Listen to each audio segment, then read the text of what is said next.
문화와 관련된 모든 정보를 풀어보는 문화 이 수다 시간입니다. 이른바 미투 고백에 가장 많이 오르내리고 있는 분야가 바로 문화예술계 아닙니까? 최근 대학로, 충무로 등의 변화의 바람이 불고 있다는데요.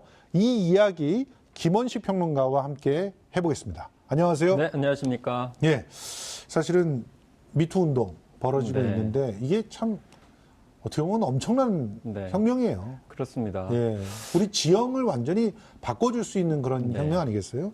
그런데 이제 일부 언론들 보니까 좀 호들갑을 떨더라고요. 아, 이러다 공연계 전체가 망한다.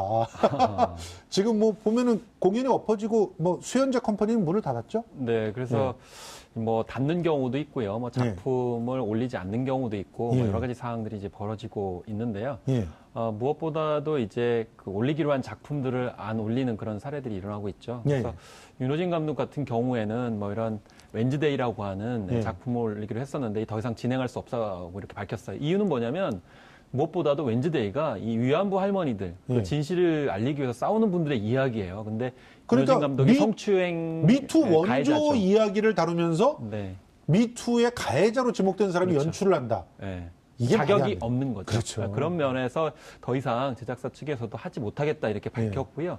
또 에어컨 없는 방 같은 경우에는 이제 문제가 됐던 이제 배우가 있었기 때문에 그 배우를 이제 그냥 한 명만 이렇게 제외하는 게 아니고 작품 자체를 올리는 것 자체가 좀 무리가 있다 이렇게까지 하면서 무엇보다도 그냥 해당 당사자에게만 해당되는 것이 아니고 작품 자체를 올리지 않고 있기 때문에 예전과는 좀 많이 달라지고 있다는 거죠.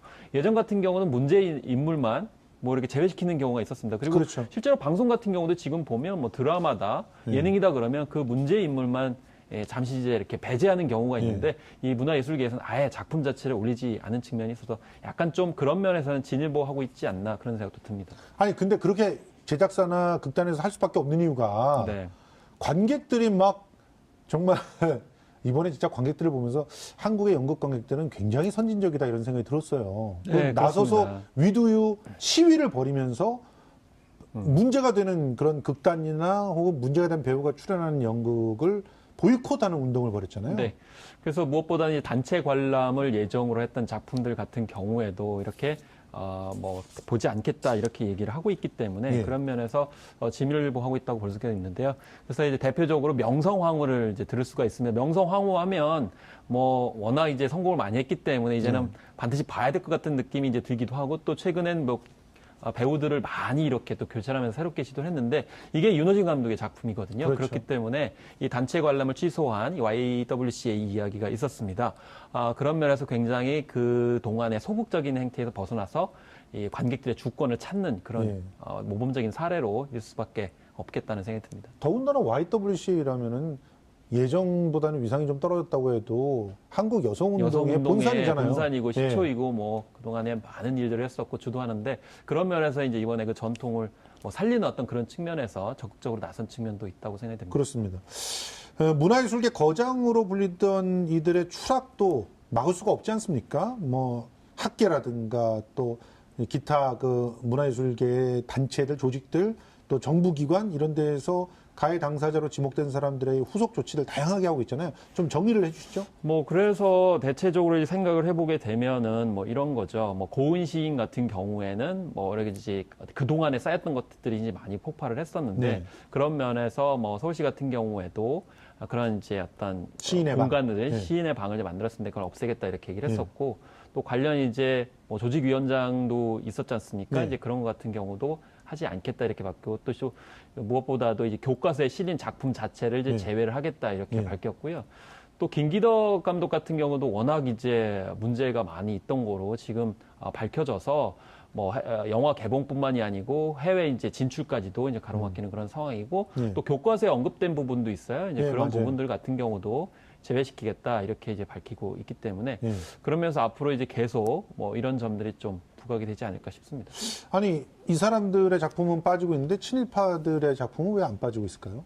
사실 원론적으로 보면 이제 그런 문제들이 저는 다 연결돼 있다고 생각이 들거든요. 그래서 잘못된 부분은 과거에 있던 일들이라 하더라도 반드시 이제 바로 잡혀야 되는데 그런 것들이 바로 잡히지 않고 대충 이렇게 넘어가다 보니까 이번에도 이런 문제들 그냥 넘어가겠지 이런 생각들이 많이 있어요. 사실 미투 운동이 처음 시작할 때도 이러다 말겠지라고 하는 생각들이 굉장히 많이 있었어요. 근데 이번에는 뭐 실명으로 이제 증언하는 사례도 많이 나왔고 또 단체 행동을 하고 또 여러 가지 변화된 지형에서 적극적으로 나서고 있기 때문에 대충 이렇게 넘어갈 수 있는 사안이 아니라고 볼 수가 있겠고 특히 예전 같은 경우도 문제를 일으키면 뭐 작품 그대로 갔고요. 또 심지어는 교과서에 그냥 남아 있고요. 그리고 작품집 같은 경우도 그대로 판매가 되는 상황들이 벌어졌기 때문에 이제는 뭐 과거의 잘못이다 하더라도 일벌백계 해서 바로잡겠다는 건 실제로 문화예술계를 통해서 보여주고 있다. 왜냐하면 다른 분야들 같은 경우는 이게 진짜 행위를 안 했냐 법적인 어떤 부분만 따지고 있는데 문화예술계 같은 경우에는 적극적으로. 그 성과나 업적까지도 재평가를 하고 접촉을 못하게 하도록 하는 적극적인 어떤 사례라고 저는 생각합니다. 아니 법적 공방 얘기하니까 짚고 가지 않을 수 없는 건데 지금 미투 운동에 대해서 반발하는 움직임들이 일부에서 일어나고 있잖아요. 어떤 사람은 뭐 한 번 당한 거는 뭐 미투에 들어가지도 못하는 그런 문제다. 뭐 그리고 또 뭐 20년 전의 일 지금까지 끄집어 와서 뭐라는 거냐. 뭐 옛날은 문화가 달랐다. 뭐 이런 얘기들도 하고 또 심지어는 이거는 그 여자 남자 성대결로 가자는 거냐 뭐 이런 주장들도 하고 또 일부에서는 조작이다 뭐 무슨 음모가 있다 뭐 이런 미투 운동을 키워가지고 특정 대기업의 문제를 가리려고 한다 이런 얘기들 나오고 있는데 어떻게 생각하십니까? 이제 내로남불이라고 그러죠. 내가 하면 로맨스고 남이 하면 불륜이다 이렇게 얘기하는데 그 말씀하신 논리들은 특정 누군가를 좀 약간 보호해줘야 된다라는 의식들이 많이 있어요. 그러니까요. 뭐 특정 리더일 수도 있고 정치인일 수도 있고 뭐 이제 지도층 인사일 수도 있고 아니면 문화예술계 어떤 특정인 사람일 수도 있겠는데 그래서 주로 이거는 이제 향후에 우리 편이니까 보호하고 유지를 해야 된다 이렇게 했는데 사실 그런 생각이 그 안을 썩어 들어가겠고 많은 여성들 또 남성들일 수도 있습니다. 이 고통을 당하게 만드는 원인을 계속 심화시켜 왔거든요. 그렇기 때문에 그 보호를 해줘서 되는 문제도 아니고 뭐 진영의 논리도 아니고요. 우리 편 내 편의 문제도 전 아니라고 생각을 하기 때문에 아니 그 얘기 듣고 보니까 안희정 전 지사가 생각나는데 우리 그 진영의 대통령 1순위인 사람이다. 이러면서 보호해 주려고 하는 마음들이 오히려 내부의 피해자들을 더 많이 만들었다 이런 주장이 있으면서 가스라이팅에 대한 얘기가 나오고 있잖아요. 그렇죠. 그래서 가스라이팅이라는 개념을 말씀을 하셨는데 이 현상은 사실은 어느 날 갑자기 이루어진 게 아니고요. 그동안에 그런 말씀하신 기류들이 누적적으로 쌓여가지고 이번에 터진 거거든요. 이래도 되네? 이래도 문제 제기 안 하네?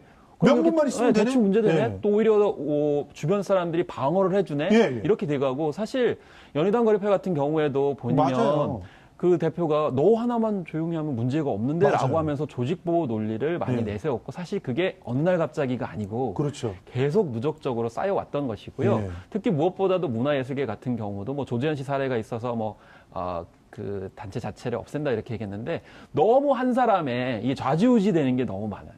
정치도 너무 한 사람의 영웅에 좌지우지되는 게 많고 극단 예술계도 너무 한 사람의 좌지우지되는 게 많기 때문에 그래서 좀 토대가 너무 약하다. 그러니까 말로는 집단지성 얘기를 하면서 왜 영웅에 그렇게 목매는 일들이 보이는지 그래서 모르겠어요. 우리 사회가 경제개발 과정부터 해서 영웅화해가지고 이렇게 이끌어왔던 측면이 이제는 영웅화로 안 되고요.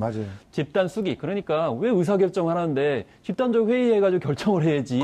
왜 한 사람이 뭐 프로젝트를 물어와가지고 심지어 정부 돈을 지원을 받아가서 대규모 어떤 스포트라이트를 받아가지고 다른 어떤 창작적인 어떤 좋은 작품들을 제외하고 그런 편취를 하느냐 그것 자체가 이미 골마터진 거기 때문에 그래서 문화예술계에서는 아예 지금 새로운 움직임들이 벌어지고 있다는 걸 굉장히 중요하다고 말씀하셨잖아요. 그래서 사실 이게 해외에서는 그런 실험들이 많아요. 예를 들면 뭐 어떤 조직은 문제가 하나도 없어요. 우리도 하나도 안 나와요. 그러면 객관적으로 봤을 때 이게 좋은 곳이네 라고 얘기할 수 있잖아요. 그렇지 않다는 거죠. 예를 들어 비조직이다 그러면 비조직은 굉장히 문제들이 많이 터져 나와요. 그럼 문제 있네 이렇게 얘기하잖아요. 그렇지 않아요. 나중에 시간이 지나면 진짜 한꺼번에 붕괴되는 곳은 하나도 문제가 없었던 조직이라는 거예요.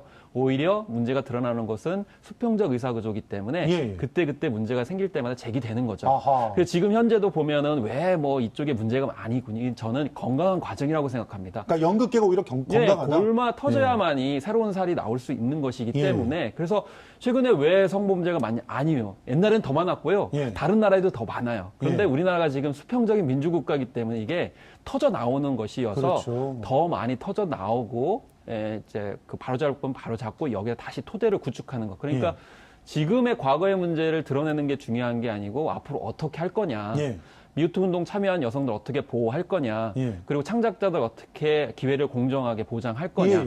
이런 점들을 오히려 더 수기하는 측면들이 모색돼야 된다고 생각합니다. 지금 문화예술계에서는 그런 움직임들이 벌어지고 있잖아요. 실제로 연극계에도 성폭력 반대 연극인 행동 만들어서 피해자 보호부터 먼저 나서고 아주 모범적으로 피해자들이 필요한 것들 상담해주고 지원해주고 하는 그런 체계를 구축했더라고요. 네, 그래서 사실 연극계, 공연계 같은 경우도 옛날에 뭐 이제 어떤 무브먼트가 있었어요. 그래서 사실 연대를 하던 분야거든요. 근데 그게 어느 순간 깨진 거예요. 연극 때문에. 그래서 이번에 보면 말씀하신 것처럼 2차 피해 없도록 보호를 하겠다. 피해자 중심으로 생각을 하겠다. 그래서 연극인들의 행동 중심으로 이제 나서고 있기 때문에 그런 노력들이 그동안은 1인 영웅주의에 좀 많이 문화 권력에 가려져 있었고 숨을 제대로 못 쉬었거든요. 그래서 사실 우리가 옛날에 민중운동, 연극 뭐 이런 걸 통해 가지고 저력을 많이 보여줬었는데 그때 저력을 다시 한번 결집시키는 미투 운동의 연장선상이 되지 않나. 그 위에서 이 젊은 기획자 혹은 새로 이제 예술가들이 활동했으면 좋겠고요. 사실 투명한 캐스팅이 굉장히 전 중요하다고 생각을 해요. 이게 문화예술계뿐만이 아니고 뭐 심지어 영화계도 마찬가지고 방송계도 마찬가지고 그게 투명하지 않으니까 저쪽에 극단에 가면 좋지 않을까? 저 영화사에 가면 되지 않을까? 저 유명한 사람 되지 않을까? 뭐 장자연 사건도 사실 그런 연장선상이 됐던 거잖아요. 그래서 우리 사회가 좀 더 투명하고 공정한 사회로 가기 위한 단계다. 전 그렇게 생각을 합니다. 알겠습니다. 오늘 김원식 평론가와 함께 문화예술계의 미투 중심으로 우리 사회가 풀어야 될 문제에 대해서 짚어봤습니다. 고맙습니다. 네, 감사합니다.